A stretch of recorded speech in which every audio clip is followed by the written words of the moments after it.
Welcome to the Free Range Families Podcast, where we, Britt and Christina, show you the beauty of homeschooling through a lens of faith and freedom, and always a bit of humor.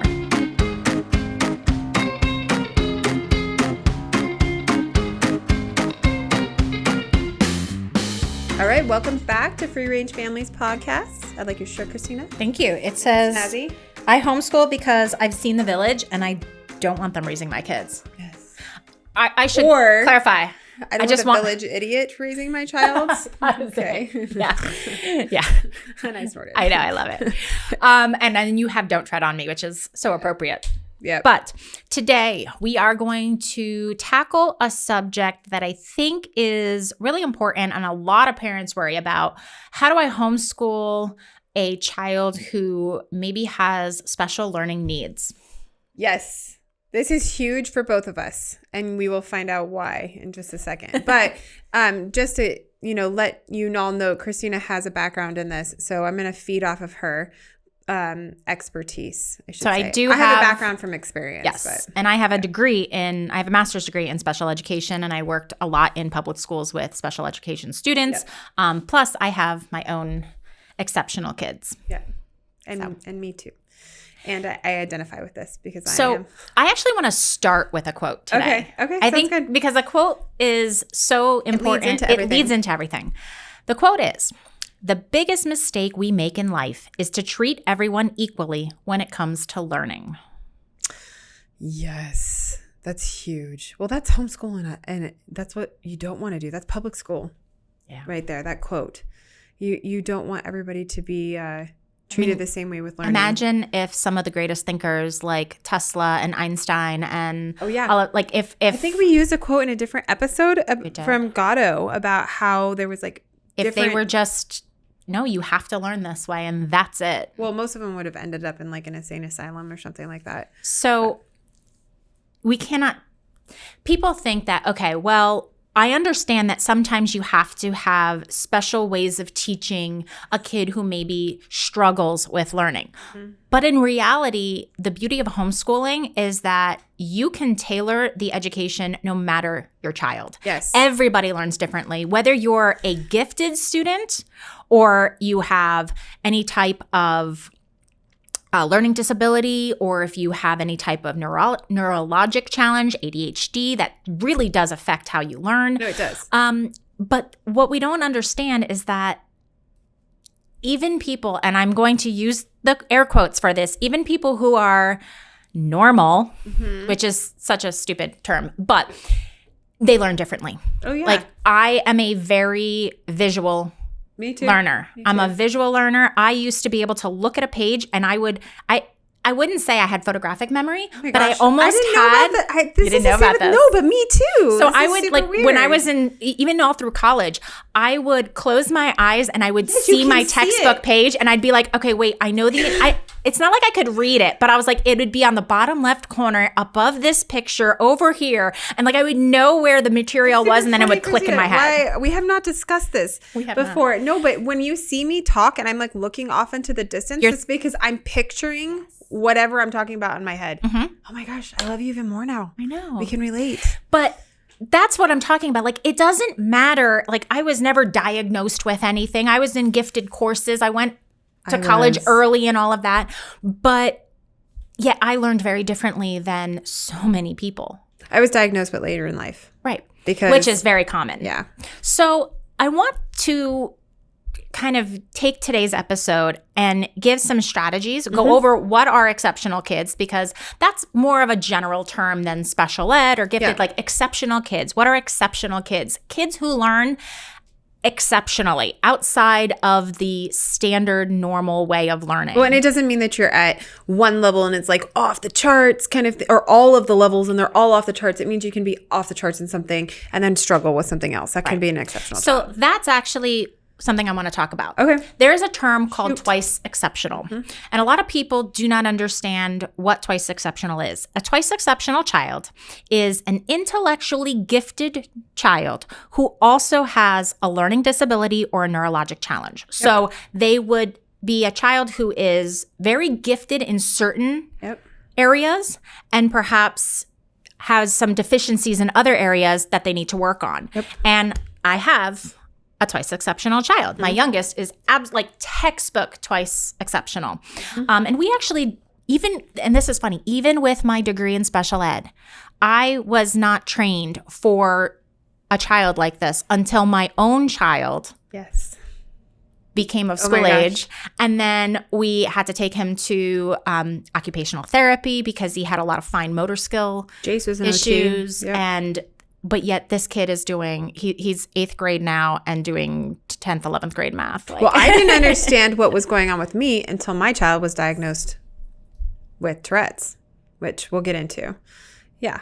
Which is like an umbrella term for ADHD, OCD, and tics. Right. So I think it's important to understand that when we really look at our children, when we look at any child, there are more children who could be labeled as twice exceptional than are out there. Oh, yeah. I mean, even my older child, who I would say probably fits into more of the standard way of learning. Now, not so much, but when he was younger, had more anxiety. And that anxiety truly did affect his learning. He has migraines, so a physical, that's a physical disability. And the migraines and the constant having to leave class early and struggling to catch up with the work because the kid's out in pain. That really does affect a child's learning. And so we need to look at the fact that if we're concerned about our kids, and if you have a twice exceptional kid, or you have a kid that has ADHD or dyslexia or, any type of learning disability, or is gifted, and it is truly exceptional in other ways, the absolute best thing you could do for them is to homeschool. There is no better, and this is one that I'm going to flat out say. Absolutely true. 100%. No better way of educating these children than homeschool. But I'm going to touch on that because this is like opening Pandora's box for me. And before the thought goes off in my head because of the ADD, I want to just focus on this. So one of the reasons I feel like there was this kind of like, all of a sudden these children kind of kept seeping through it was more apparent, I guess, is the way I see it in my head, is because the school system is so standardized and so boxed in that those children, and it has become more and more and more as the trajectory of public school continues on, it's more uniform. And so there was this rise of all of a sudden more and more kids just weren't able to fit the system. And so we were able to be like, hey, oh my gosh, this person has ADD, this person has ADHD, this person has, OCD tendencies, or this person's on the spectrum. But it wasn't because, there's nutritional things, there's a whole, medical background kind of thing that we can go into a little bit in later episodes. But for the most part, that trajectory of being more and more uniformed, and this is the way we're going to fit, all those other kids just kind of kept coming out of the cracks. And so for educators, we were like, hey, what is going on? Like, we have to have modifications for this person. This person has an IEP because it became more prevalent. Right. Yep. So there's my butterfly thought coming back. And we could get into that's why the reasons of why it's more prevalent nowadays. No, but if you're going to take all those kids, where do you put them? Right. Homeschooling is the nurturing environment for these children. It is. Yeah. So I think one thing that we need to look at is, what does a special needs, twice exceptional, or just exceptional child look like? A lot of times they have very, very rapid learning styles. So and I will preface this by saying in certain areas. Yes. They have certain areas where their learning is exponential, and your mind is blown at how quickly they grasp the concept and they remember it. Yeah, it's like not just the regurgitation, because they do have very strong memories. They're very usually logical, fact-based memories. Like they remember things that you're just like, I think I told you that once when you were 4 and you're now 14 and you're still like, But it's not just that. They have a unique understanding of nuances. That a lot of kids don't. They have a very large vocabulary. I don't have a very large vocabulary, but they do. I'm understanding this because this is like, it was me to a T. So I understand all this. And they're divergent thinkers. Yeah. They will be the ones that say, but what if? And sometimes it's, way crazy. Dude, I remember writing that on my test. Like, I don't like this answer. This is what I think should be the answer. Right. And the teacher's going, yeah, but Britt, you went like way outside the parameters. I just wanted you to But that's not okay. But did you also, like, Max is really good at saying, okay, but this is the question asked this, but it didn't take into account that this one tiny factor could totally change it. So, but they didn't say that factor wasn't a factor. So what if it is? And I'm like, no, but this is why I love him so much. I know I do. I do. I love it because I can relate. So, but on the flip side of that, social interaction can be a struggle. It is. You know, unless you meet somebody like, that gets you. Yeah. Inconsistent performance, because again, they may be rapid learners in one area and really struggle. Yes. Like emotionally struggle in other areas. Yes. Usually highly disorganized and struggle with organization. Maybe. I think I'm organized, but others might not. Britt, I've seen what you think is organized. Oh no, but I know where everything is and it is perfect. But that is part of you're disorganized in a very structured way, I guess. I don't know. Oh, I love it. It wouldn't be organized for other people, but it works for your mind. Yeah. And that is great. A lot of times there are executive functioning struggles. So executive functioning is time management is a huge issue. Personal space. So both of those I don't relate to. Maybe mine is too. I have like a hermit shell. I like my bubble. You do like your bubble. Mm-hmm. Things like just being able to recognize but for my kids, I recognize. Being able to recognize other people's emotions. Reading people. They struggle with reading people. Yeah. Summer has no bubble. No. She loves that Max hugs. I know. They are just... They're space invaders together. Space invaders. I love that so much. And then they also tend to struggle with transitions. So changes. So bad. Any type of change in what they have perceived is the norm, or what they have perceived is, this is in my mind how today is supposed to go. And then you take this out and... Yes. We used to have flip books. For Ryan, my oldest, that would prep him. Like if we were going to the zoo, this is how bad it was. This is what you're going to see today. This is what we're going to do. And he had to visually like see every passage of it. Or we went to Disneyland one time and there was Space Mountain. Okay, this way back in the day. He would not ride that roller coaster. He had to have me videotape what it looked like inside. Because now they cannot go into a situation without having like it all laid out in front of them. Oh, yeah. But flipping from A to B without having a clear pathway freaks them out. Yes. Yeah.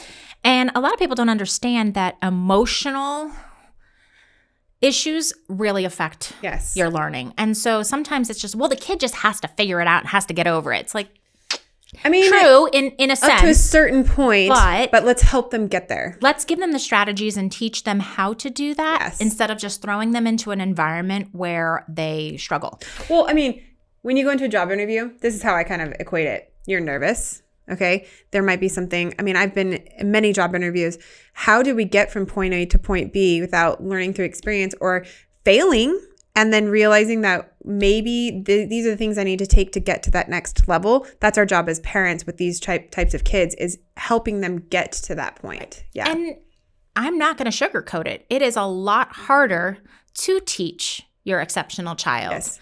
But it's also far more rewarding. Because you have those moments of when that light bulb clicks. Yes. And when they get it, and when you see them using the strategies that you've been teaching them and doing it on their own. Well, they're going to go like this instead of falling through the cracks in public school. That's the problem. Or getting into behavior issues in public school and then going downhill. Biggest thing that they have. So I want to talk about, this was I brought our little welcome packet from our homeschool orientation. And isn't it beautiful this year? I love it so much. So I did a little talk on teaching exceptional kids because I know that is a huge question. It's a worry. It's such a worry. It's actually something that stops people from pulling their kids from public school because they think that if they sign in, the documents, the IEP and all this stuff, they'll have modifications and the but I need these resources. I need these professional resources. Yeah, a professional will do it better than you can, and that is far from the truth. Far from the truth. So first thing that people need to look at is learn about your child's needs and their learning style. How does your child learn? Are they visual? Are they spatial? Are they kinesthetic? Auditory. My daughter yes. memorizes everything through song. Max needs to be physical while he's doing things. Like Jace, when he reads, he's an excellent reader, but he has to be under the table. His legs are like, he's like in a weird yoga position, or he's bouncing around. And, but yet he is taking it in. When we have him sit and it read, freaks him out, and it's like waterworks. Well, at least that's what happens to my little one. Yeah. When he was younger. Now he's able to manage that a little bit more, but we still have to do some strategies there still has to be some of that kinesthetic involved so that he can really absorb the information. And as he gets older, we are trying to teach him to lessen some of that because, again, there is a point where he's going to have to be in society and he may not be able to read a manual that he has to use at work underneath the table. It's your job to teach him how to get from that point to that point. And there are strategies. There's strategies down to even like food, and we can get into like what kind of food. I used to give my kids black tea with high caffeine before they entered public school because it has an opposite effect on us. Yep. So it calms us down where we don't have all our crazy tics. It's not, so even down to that, we have to teach them what works for them. Exactly. So learning and homeschooling is the best way to do that. Sitting there and being able to recognize why, but it takes, and this is where I'm going to say that it's important. It takes a certain type of person to sit there and say, I am willing to put in the work to learn my child's learning style. I'm not just going to look at what they're doing and say, stop that. I know. You have to look at them and go, hard. Why are you doing it like this? Yes. What is it? I mean, and coming from, public school teacher, there were times that sometimes I look at what Max is doing and I'm like, stop that. And then I'm like, yes. So Jace was doing his handwriting the other day. This came up, and he's filling in their J's, right? Mm-hmm. And he's filling in all the bottom parts of the letters first, and then going like this on the top. But you have to understand why they're doing it, because he's like, there's order and a certain in his I'm mind. going to get it done in this sequential matter. I don't really care that I'm doing handwriting. I'm just going to do it as fast as I can. It's like so taking the time to recognize that and learning about why your child is doing that is important. Yes. And then that can lead you to being flexible and changing tactics when needed. Yep. I think the number one piece of advice that I would give parents that are homeschooling an exceptional child is don't box yourself into a curriculum. Don't box yourself into a daily planner. Like we have a daily planner. We do. We do it for tasks. Like, hey, these are the things that we are trying to accomplish today. Yeah. And if we need to push back a day, if writing is something that he struggles with, I'm excited about this. Like tears. It's and it's always the same thing. It's like 20 minutes of I can't do this. Then we go into tears, and then he takes a moment, he walks away, he comes back, he apologizes, we give big hugs, and he's like, okay, I'm ready to do this. So I'm wondering if maybe I can connect with him a little bit, because where he's gifted in math, like, right? He's like exceptional at math. Exceptional. That was a hard part for me, but writing it makes total sense to me in every aspect, and it's one of the hardest things to do. Okay. So Max actually won a huge poetry contest in Tucson last year. Out of 1,500 plus entries, he was one of 20 that were chosen. He was the only child that was chosen. Most of it was adults. And he wrote a haiku. That's what I was going to say. Because in the way his brain works, writing a story, writing an essay, writing a paragraph beginning, middle, and end is terrible. Yep. But because poetry has or especially the haiku, it has a very strong set of rules. Yes. But within those rules, you can be flexible. You can be as wild and crazy as you want. It's similar to writing, and if I can get him to understand that, then yeah. But that's where flexibility is important. We have probably with him changed curriculum. Last year for his language arts and writing, I think I changed 4 times. And we finally now are at a place where it's working. Okay. What we finally settled on is now working, breaking it down into small manageable tasks. We're doing things a little differently, but it was a struggle. I'm not going to lie. It was a struggle trying to find what worked for him. Yep. But now we're there, And I'm seeing him very rapidly make up some of the deficiencies that he had. That's Absolutely. neat. Because Okay. it's just being that, Yeah. having that flexibility. Yep. Finding a support parent for collaboration. Yeah. Yeah. I mean, just being love able to it. have This someone else to conversation. talk to. Well, it makes you feel like, hey, A, we're doing this for the right reasons. B, our kids are not going to fail in any way, shape, or form because we're equipped to handle this because we really understand them.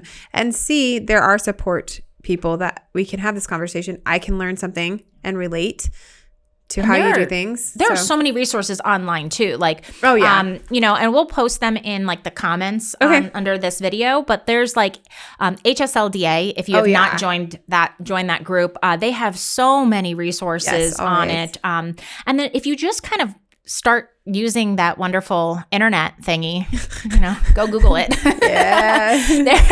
That's the thing. People are like, I don't know how to do it. Well, have you looked? Yep. Because I'm telling you, I looked and there's like 900,843 resources and they're available like right Speaking of there. resources, like you'll go down the rabbit hole if you have like a sensory processing thing, which we had at home. Mm-hmm. And I remember being like, I can't stand any more of these chewy necklaces. My kids all wore these chewy necklaces. Hate those. But the problem is they would chew so much, they'd bite them in half. But at homeschool environment, we can chew gum. Yeah.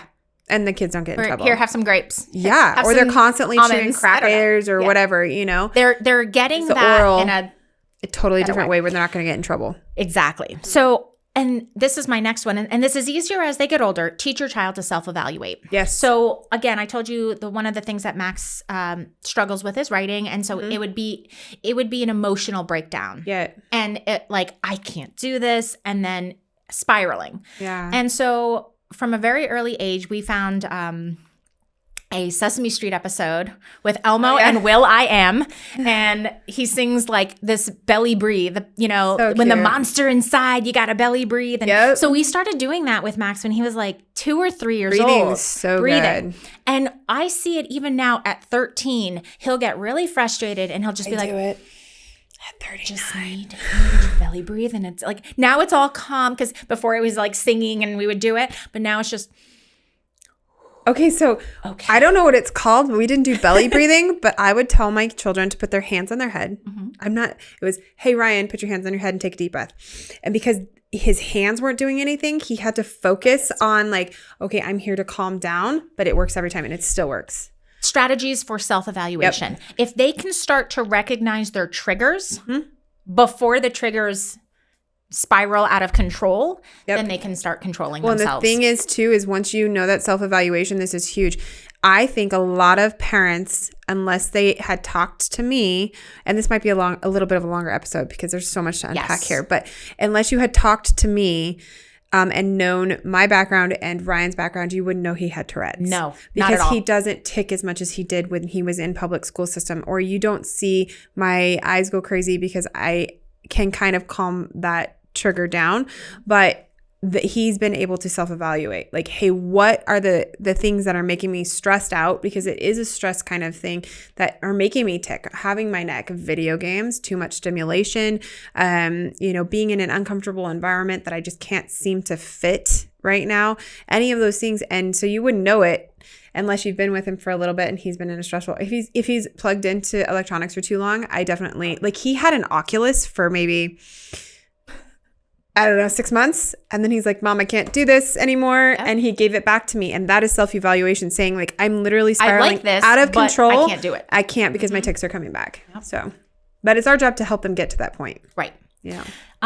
Allow for accommodation. Okay. So a lot of, and this is something you will get in schools. They have, you have your IEPs, your 504s, and it allows for accommodations like, headphones, bouncy seats, being in a special room, the bouncy seats, the chew necklaces, even down to tactile, note cards, like putting note cards on their desk of what was on the board. So structured notes. Yep. So instead of having to take notes, having notes given to you. So those are all types of accommodations. Technology accommodations, speech to text. We use speech to text a lot with Max, and then just make him, we make him correct it as a grammar lesson, because the act of typing it and writing it, like we separate the learning of typing versus getting the information down. Well, and it holds him they back have to too. be- So if you're going to force something like that, then he's actually never going to be able to get to the point he needs to be because you're forcing something. So accommodations are, a lot of people look at accommodations of, that's a negative, but it's a positive. I mean, how many times do we... I use accommodations all the time. I mean, I don't think my husband texts on his phone ever anymore. He's always he's like, no, I'm just going to voice to text that's it. Jimmy all day long. He just talks into his phone all the time. Except for mine doesn't recognize anything I'm saying, so I'm like, I know. okay, You can always tell when I voice to text because it comes, and I hit send right away, and then I'm like, ooh. Or I just call you, and I'm saying I'm done with this. Christina, I'm just going to old-fashioned call you. But accommodations are there. Adults are using them all the time. We're constantly using technology. We use calculators. We use, we use all these programs to help us. We use accommodations in our daily lives. Why not teach our children to use them as well? Yes. And why are they using them? And like you said with the chew necklaces, like that oral fixation, eventually you get them out of that.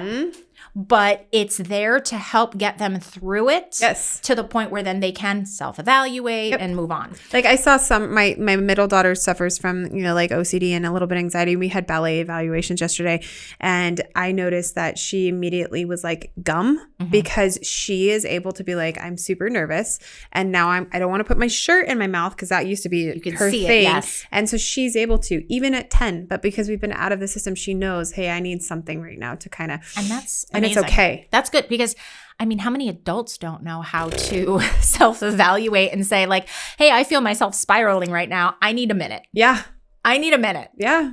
To reset. So, and then understanding that grade levels mean nothing. And this is so hard to break out of that, again, that linear way of thinking of there's one way of there's one track. Yeah. But understanding that grade levels don't mean anything. And like I said, I have an 8th grader who, first off, is a year younger than everybody in 8th grade because he's just he's got an August birthday. Yeah. We probably should have held him back age-wise, but he was so dang smart. Yeah. Like there was holding this kid back would have been a detriment. Oh my gosh, I couldn't imagine that. But he's doing 10th, 11th grade math right now. He's literally surpassing his older brother in math probably by the end of this year. And we'll continue on because he has that analytical mind that wants to do it, but is in just starting 7th grade language arts and writing. Because we've had to work with him to build him up because unfortunately he fell through the cracks in the public and private system because he was doing well enough. Yeah, I know. I love that. I hate that term. Well Being enough. Sarcastic. But well enough. Not living up to his potential. Yeah. Well, and then so you hinted, we actually started my oldest. He would have been younger too, but we waited, because he was like that September birthday. But Ryan, and it was a terrible mistake because once we got him into the school system, they wouldn't move him up a grade level because they're like, we don't do that anymore. Like that's in rare circumstances. Well, he is a rare circumstance because right now you're giving him all of the gifted work and all of his grade left work. Here's just more work to do. I know. So we're getting double the work, and he's taller and more mature than his counterparts. So why don't we just move him up? No, we can't do that. Why? Because you want outstanding tests. Yeah. He's going to nail it. Because he nails every test. Yep. So those are some steps to help address your learner and know what to do. But then I want to talk about some strategies that we use. And I know you use a lot of these strategies too. I want this episode, and it is totally going to be a longer episode. Well, I think it's a longer episode too, because if you regress on why we left the school system, this is why lot of reason huge. Why we left the school system before all of this other crazy stuff started. Yeah. So, but I also want this episode to be truly I want you to be able to walk away from here going, I can do this. Yeah. Here are actual strategies that I can implement right now, whether you are homeschooling or whether you're just helping your kid or you're holding homework back because you're afraid of this. Oh, and don't get me started on homework. And special needs kids and exceptional kids or gifted kids. Homework is a way to track parents. I hate homework. And it is literally just it's a way to make sure the parents are advocates for their kids' education and babysitting. It's actually for the parents, not the children. And I will just say that if you looked at and I apologize to all my students that were my first 3 years of teaching. I apologize to you guys. The ones that got me at the end of my teaching career, you guys love me and I love you guys. But I used to give homework every night. Me too. And then I started to realize this is just pointless. And I think that by the end of my teaching career, my homework was study. Read. When we have a test, or I taught science. So it was study for our quizzes or tests, things like that. And then if you didn't finish it in class, well, then you need to do it at home because you didn't monopolize your class time well. Yep. Deal with it. Yeah, I totally. But that was it. I think homework's ridiculous, but. All right. So let's talk about some strategies that work. Okay. One of my favorite is a strategy that I actually use in my own business is time blocking. Oh, yeah. Like the Pomodoro technique where you like 30 minutes on, 5 minutes off, or just breaking down tasks into smaller time frames so that it's less about a completion of the task because that can go, woo. Well, because that generates anxiety too if you're not finishing it in a timely manner. And this also equates to parents homeschooling. You need to time block the time you spent with your kids because there's going to be, that's how I teach is time blocking because I have to. For a method, a strategy for me personally, but also so that I don't get carried away and then worry about the end result. I just give myself an amount of time and it works. Yeah, we're going to work on this writing assignment for 15 minutes. And at the end of 15 minutes, whatever you have, that's cool. Let's reevaluate it.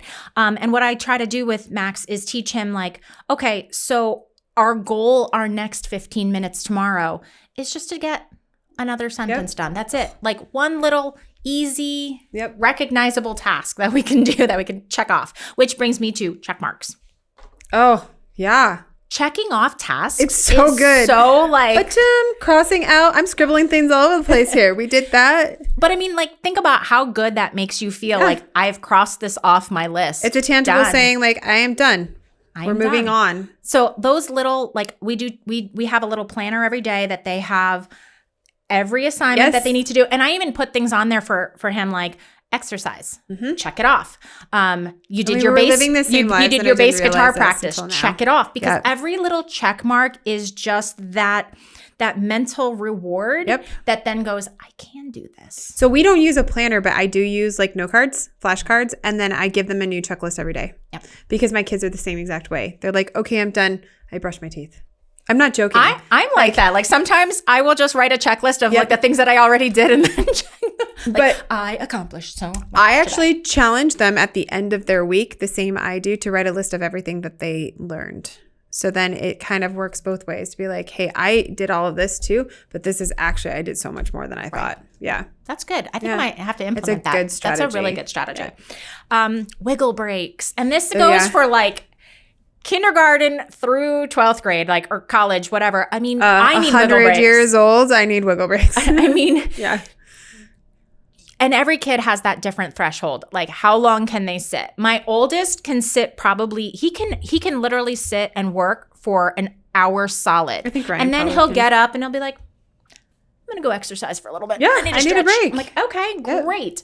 But Max needs 15, 20 minutes at the tops. That's his limit right now. And that's also fine. like knowing your kiddo, because like I can't even start school with Jace, my 7-year-old, unless he's jumped on the trampoline, ran outside, done a few push-ups, because he can't actually focus. And you can see, like, as adults, we feel this too. Like, I can feel when I'm just like, I'm losing it. I need to get up. I need to walk around. I need to work out. Like, or my mental state, like, I aren't as productive. If I feel myself getting frustrated, I know immediately I need to go lift some weights because lifting weights is going to make my anger just or if I'm exhausted, I'm like, I need to do some cardio because that gets me going. Like, so I understand that about my body. I'm trying to teach that to my kids as well.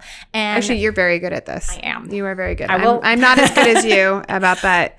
But it was one thing that it worked really well for Max in kindergarten. He had the most amazing kindergarten teacher. I will say this. That's so neat when you do get unbelievable. And she got him. And so she would recognize that he would be done with his work first. He didn't need extra work. He needed wiggle breaks. And so she would be like, Max, take this paper and I need you to run skip it somewhere. I need you to skip it down to the 5th grade classroom, which was like kindergarten was here, 5th grade was all the way down that hallway. And so and wait for a response and bring it back. And like literally the paper would just say like needs a break. And so the 5th grade teacher would like hand him a pencil and be like, please go give this to your kindergarten teacher. So neat though, because I'm not saying this doesn't happen there are some exceptional teachers that will still try to do those kind of things. But right now we're in this system where our classes have just exponentially grown in class sizes. Teachers aren't being paid, especially in Arizona. Teacher salaries are nothing, what they're worth. And so they're kind of just like, that kind of awesome teaching doesn't happen anymore. And unfortunately, as they get older, you have less and less ability to do that. As a high school teacher, I had 42 minutes. So when I saw kids struggling and needing to have those breaks, I had 42 minutes to get things done that sometimes I couldn't give them those breaks. And it broke my heart because I was like, all you really need to do is walk around for like 5 minutes. Or go outside and do your work. Oh, and we would do that. I would take my class. I would take my whole class outside and be like, we're learning outside today. We probably would have been like teacher of the year or something if we had taught at the same school. I That's okay. Or we would have been fired. Honestly, wait, it would have been one or the other. We would have been fired. Now we would be fired. Yeah, probably. But I think it says a lot when I am social media friends with so many of my former students. And I wasn't until I left teaching, just saying that. But once I left teaching, I still have students that find me on like Instagram and stuff and are like, Mrs. Bladerovich. That's so cute. I miss you. And like now they're in their like late 30s and they've got families of their own. And I just love seeing that. But I think that that's a testament to how 100%. Because they want to come back and say hi. All right. Classical music is a huge strategy that we use in our house. And it depends on the child and the task. Max cannot listen to anything if he's trying to read, but if he's doing work, like busy work. So when he has to do any type of handwriting, when he has to do math problems, because it's just in the background, it helps him focus. It helps get rid of all those little noises. Well, it actually lowers your stress levels too, big time. So you're able to focus. So we use classical music a lot. Ditto. And he actually uses music just even for chores. Well, I mean, it's not rocket science. Are you going to play ska while you're doing math problems? I don't know. I might. You might. But classical helps. It does. Yeah. There's so much research on this. Yeah. Breath work, we talked about just breathing, and when that overwhelming attitude is coming on, like, I can't do this. The breath work really helps to do that. You have fidgets in there because, like, I'm holding the red pen. Yes, I'm writing a little bit, but I have to have something in my hands at all times. You're tactile. Yeah, my kids do too. So, like, we'll do fidget things, or they have pencils, or I don't buy them actual pencils anymore because they bite the erasers off of them. Nice. Yeah, so we don't do that. We use pens. And then a strategy that I think works really well for especially older kids is pros and cons. Oh, yeah. Creating lists, Venn diagrams, like all of those where you're trying to visualize what you need to do. So a lot of times when we're trying to do something that's hard and when I get that mental block from them, I will say, okay, let's do a pros and cons list. Let's actually write it out. And it kind of ties into what you were saying at the end of the week, how you say, what did you actually learn? Yeah. It helps them get out of that rock brain. And we use that term a lot. You have rock brain. That rock brain of, this is it. I have my blinders on and this is all I can see. Yeah. But there's all this out here that we really need to address. And so the list making, visualizing that can really help them self-regulate and get to that point where they can evaluate and move on. Yep, I agree. I was actually just starting to think about if Max is really into the algorithms of math, and seeing it, there is a way to do an algorithm for writing that might make sense. And so we can talk about that later. And this is why you have a support group. This is why we can all learn from each other. There's so much out there. Writing down of something. Yep. All right. So strategies. Do you have any more? There's a million strategies out there. There's ways that you can, I do a lot with him because reading, he's a very good reader, but Yeah. understanding he has to separate tasks. Yes. So I will summarize chapters. Yep. So it helps, and it's not a crutch, it's a learning tool. Yep. It's an accommodation. Would want to just touch on something before we finish up today because a lot of parents think that they have to have a diagnosis for their child before they, I know that's, so I wanted to, because like in the school districts or in schools in general, you have to have a diagnosis in order to get accommodations or IEPs. Right. Yes. So this is a huge advantage that you have as a homeschooling parent, is that you don't need to go take your kids to the neurologist. You don't need to, unless you absolutely have some serious concerning elements. And from personal experience, we did do the neurology route. Okay, that's how my children were all diagnosed with Tourette's. And I realized that my father, who was a polymath and ticked just like with the eyes and everything, he had it too. But what do you think they wanted to do? Medicate. 100%. It was put your child on this blood pressure regulator. And while that might work for some families, okay, and it does for some families, I'm not going to discount those. There's different levels of it. It was not an option for us. And so we were able to, through nutrition modification, taking out red dye, that kind of thing, high physical activity, even strenuous physical activity, make it so that they were aware that these things did exist. They do have these tendencies to be, obsessive compulsive or hyperactive, or their brain's going in a million different ways. And it does cause them to tick. And it's not the cursing kind, but it manifests in, facial tics or neck tics. But today, because we were able to change their environment from public school to here, it's 100% different. And with these modifications, you can do it. And with having them self-evaluate and learning how to use these things, this is something that will benefit them throughout their lives. Yep. Because you're never going to change who you are. Yeah. But how you respond to your triggers is all the difference. Yep. And it just makes you a more individualistic, beautiful human. It does. It does. So that's our very, very long episode. It's but not it needed. that long though, but it's super needted because parents are scared to leave the public school system, and this is one of the reasons. It's one of the main reasons. And we're telling you, you can do it. Yep. All right, signing off.